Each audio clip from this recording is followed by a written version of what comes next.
On est le dimanche 29 mai, c'est 15h57 et là on se rend à notre entrepôt parce qu'il y a des volontaires qui vont chercher quelques dons humanitaires qui vont emmener directement à Kharkiv et là on se rend à l'entrepôt pour les aider. On est en retard, on s'est endormi. On en doit encore avoir la marque du lit sur le visage.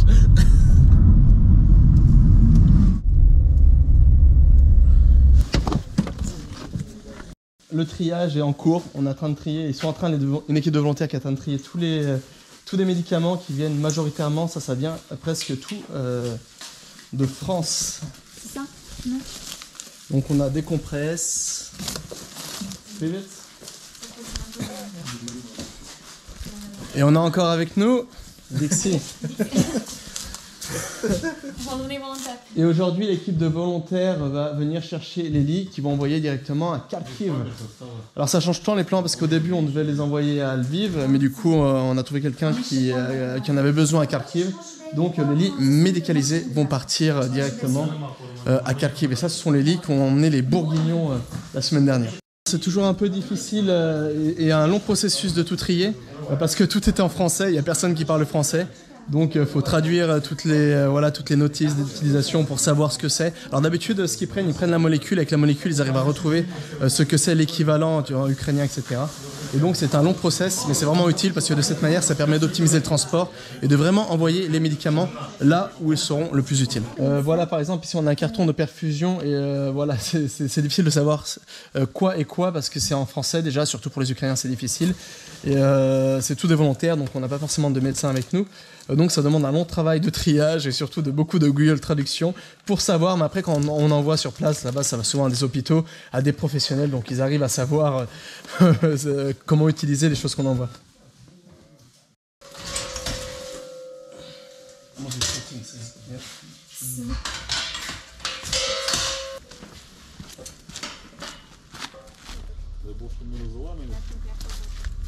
Donc là on a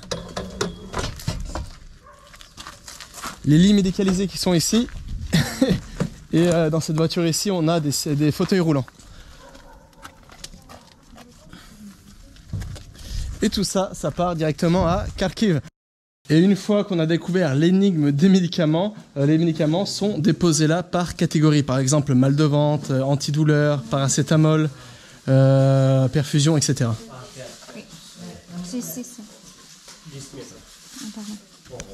Ici, ça devient une petite pharmacie, même une grosse pharmacie.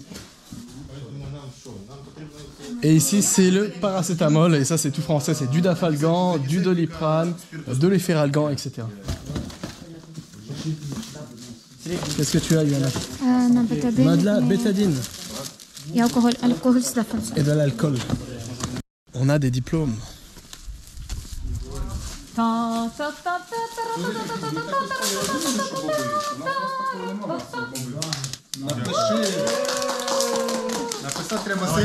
On a aussi beaucoup de nourriture, de pâtes, de lentilles, de pois chiches et on est en train de tous les trier.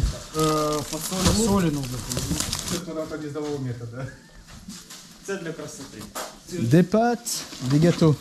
Et le bal.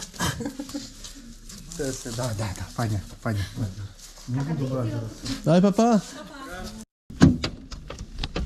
On a récupéré quelques croquettes qu'on va donner à une dame qui a des chiens, qui a récupéré des chiens.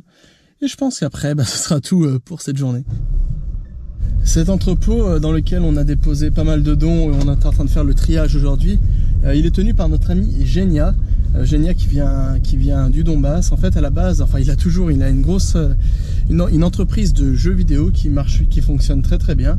Et depuis, il aide énormément de monde. Voilà, il est vraiment très très actif depuis le début du conflit. Il envoie beaucoup de choses à Kharkiv.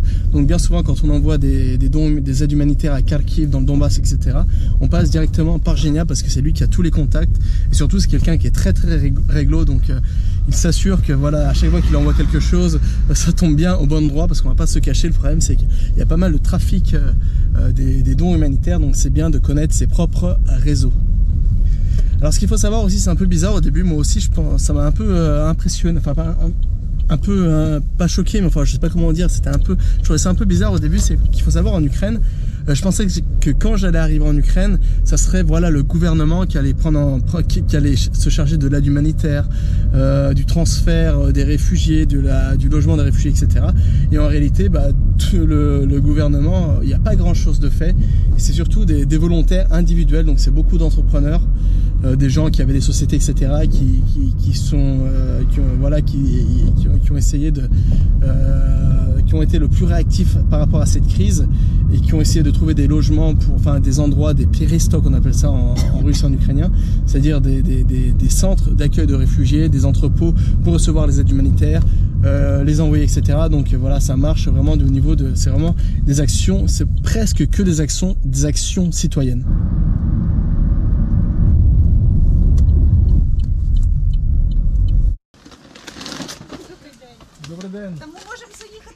Voilà comment on transporte les croquettes sur le front. Qui est l'heureux du jour? C'est lui.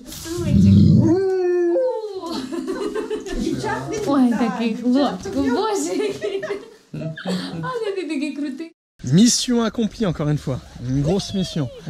Oui, c'est très magnifique chien. En fait, comme je l'avais dit dans une autre vidéo, maintenant c'est difficile de trouver des croquettes pour chiens parce qu'une des usines qui fabriquait des croquettes en Ukraine se trouve à Kharkiv. Et maintenant à Kharkiv la situation est difficile. Donc c'est difficile de produire des croquettes et c'est difficile pour eux de les acheminer. Donc voilà, cette dame voulait quelques croquettes, donc on lui a donné. Oui, parce que c'est croquettes pas priorité. C'est priorité à manger, médicaments et tout le temps comme ça. Parce que la priorité, oui, sera à la frontière, c'est les médicaments, la nourriture pour les humains, etc. Donc les croquettes, c'est pas la priorité. Donc il manque des croquettes. Ouais. Et merci pour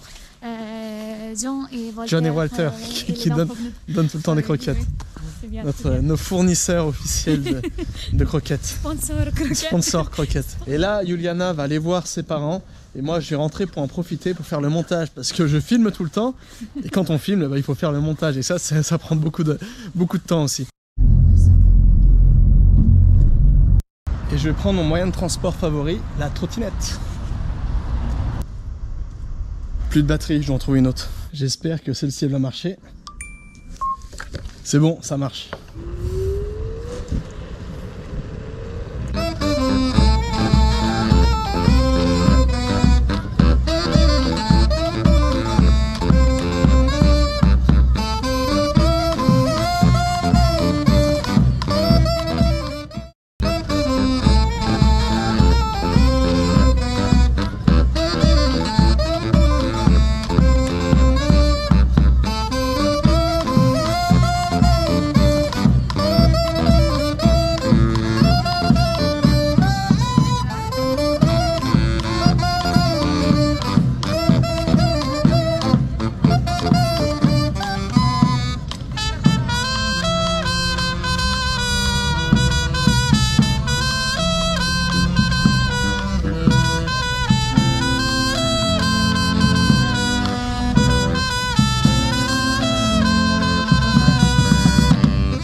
Voilà, c'est tout pour aujourd'hui. Alors si tu souhaites soutenir nos actions pour aider l'Ukraine et surtout pour acheminer des aides humanitaires dans les endroits où c'est le plus utile, alors toutes les informations se trouvent directement dans le premier lien se trouvant sous cette vidéo.